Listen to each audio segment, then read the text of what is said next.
കാരമുക്ക് പൂതൃക്കോവ് ശ്രീ നരസിംഹമൂർത്തി ക്ഷേത്രത്തിലെ പ്രതിഷ്ഠാദിന മഹോത്സവത്തോടനുബന്ധിച്ച് ഏർപ്പെടുത്തിയ നരസിംഹ ജ്യോതി പുരസ്കാരം കലാപീഠം ഹരീഷ് പശുപതിക്ക് സമർപ്പിച്ചു. 5001 രൂപയും പ്രശസ്തി പത്രവും അടങ്ങുന്നതാണ് പുരസ്കാരം. പത്മശ്രീ പെരുവനം കുട്ടന്മാരാർ ചടങ്ങ് ഉദ്ഘാടനം ചെയ്തു. ക്ഷേത്രത്തിൽ 2 പ്രാവശ്യമായി വരുന്നു. ഈ പ്രദേശത്തെ ബഹുഭൂരിപക്ഷം ആൾക്കാരും മറ്റ് വേദികളിലൊക്കെ പല കാര്യം കൊണ്ടും പരസ്പരം അറിയുന്നവരും തിരിച്ചറിയുന്നവരും സ്നേഹിക്കുന്നവരാണ്.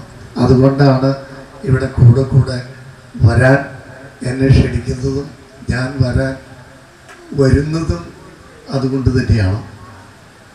എന്തായാലും ഈ ക്ഷേത്രത്തിൻ്റെ പഴയകാല പ്രതാപം ചെങ്ങന്നൂർ മനക്കാരുടെ ക്ഷേത്രം അതിഗംഭീരമായിട്ട് നടന്നിരുന്നു. ഇടയ്ക്ക് വെച്ച് എപ്പോഴും ചില മൊത്തത്തിൽ കേരളത്തിൽ പല ക്ഷേത്രങ്ങൾക്കും സംഭവിച്ച പോലെ ക്ഷയം സംഭവിച്ചു. പക്ഷേ ദൈവ ചൈതന്യത്തിന് ഒട്ടും ക്ഷതം സംഭവിക്കാതെ അദ്ദേഹം SSLC പരീക്ഷയിൽ ഉന്നത വിജയം കൈവരിച്ച വിദ്യാർത്ഥികൾക്ക് CP മുകേഷ് നമ്പൂതിരിയുടെ സ്മരണാർത്ഥം ഏർപ്പെടുത്തിയ എൻഡോമെന്റുകളും വിതരണം ചെയ്തു. ക്ഷേത്ര സംരക്ഷണ സമിതി പ്രസിഡന്റ് ഷാജി കുറുപ്പത്ത് അധ്യക്ഷത വഹിച്ചു. Secretary PB Venu, treasurer K Suryanarayanan, trustee CP Ramesh Namboothiri, advocate KN Somakumar, Anthikad Padmanabhan, Ramani Haridas Chengallur എന്നിവർ സംസാരിച്ചു. തുടർന്ന് കലാപീഠം ഹരീഷ് പശുപതി അവതരിപ്പിച്ച ചാക്യാർ കൂത്തും അരങ്ങേറി.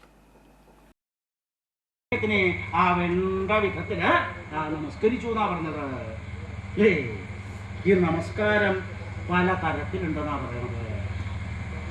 പലതരത്തിലുള്ള നമസ്കാരങ്ങൾ അനവധി ഇപ്പൊ കാണുണ്ടായി. അധിക കാലമായിട്ടൊന്നുമില്ല അല്ലേ?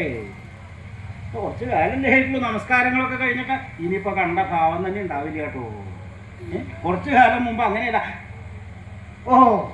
ആ വരവന്നിട്ട് കണ്ടു കഴിഞ്ഞാൽ 2 കൈയോട്ട് കൂപ്പി തൊഴുത അധികമായിട്ടുള്ള നമസ്കാരമൊക്കെ ഉണ്ടാവും. കുറച്ചും കൂടി കഴിഞ്ഞ് കഴിഞ്ഞാൽ 2 കൈയിൻ്റെ അത്രയേ ഉള്ളൂ. കുറച്ചും കൂടി കഴിഞ്ഞാൽ കയ്യിൻ്റെ ആവശ്യം തന്നെയില്ല. അത്രയേ ഉള്ളൂ. കുറച്ച് കാലമായിട്ടുള്ള നമസ്കാരത്തിൻ്റെ കാര്യമാണ് ഇപ്പോൾ പറയുന്നത്. ഇനി അവരെ കാണാൻ പറ്റുന്നു നിരീക്കണ്ട കേട്ടോ.